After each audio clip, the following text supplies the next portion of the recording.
Common misconceptions about swords. Swords are heavy. Swords on average weighed closer to 2 to 3 pounds, not exactly what most people would call heavy. Now they're a bit unwieldy because of how levers work. They're essentially levers. This is 6 pounds. It's pretty easy to lift, it's 6 pounds. However, if you put that on the end of a lever, then it's it's harder to control. There's not really that much difference between European sword fighting and Asian sword fighting and anywhere else in the world. I mean, there are only so many ways that you can move the human body. Especially if you're holding something with 2 hands. There's only so much you can do. Swords can't cut through armor unless we're talking about cloth armor.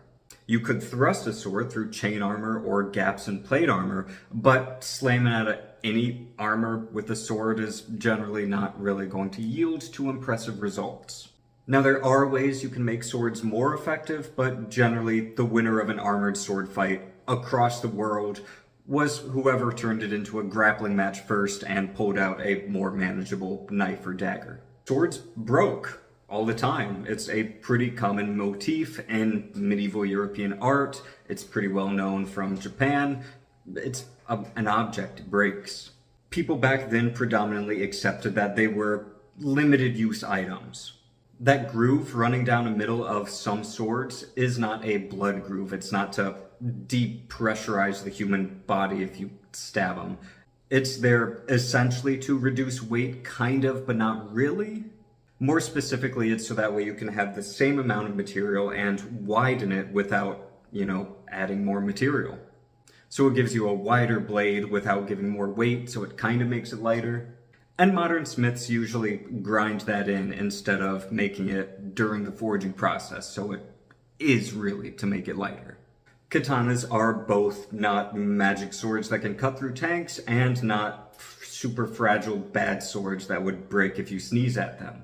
They're made with slightly different techniques and have varying different qualities, like every single object. On average, the edge was made of harder steel, so it could hold an edge better, it could stay sharper for longer, but it would be slightly more prone to cracking. But this difference would be relatively insignificant in the grand scheme of things.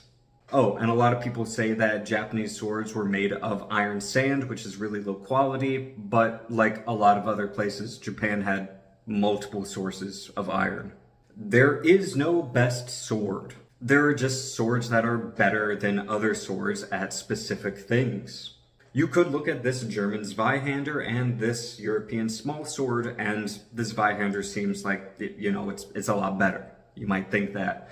Up until the point where you have to carry your sword around all day long. Then the small sword looks pretty good. Swords historically in warfare wore pretty much sidearms. The weapon that you use if your main weapon breaks or gets lost. Now, some people use swords more than others, like the Landsknecht, the Romans, but those themselves were still in certain contexts. Landsknecht used Zweihanders in order to support pike formations, and the Romans did use a sword, but that was often in conjunction with their shields and their spears. It's honestly difficult for me to say that the sword was their main weapon because they could have just used any sword, and their tactics would have been pretty much the same. But if they had a different shield, their tactics would change drastically. If they had a different spear besides the pilum, their tactic would change drastically. But in general, swords were sidearms. Up until a civilian context when a lot of people carried them for self-defense.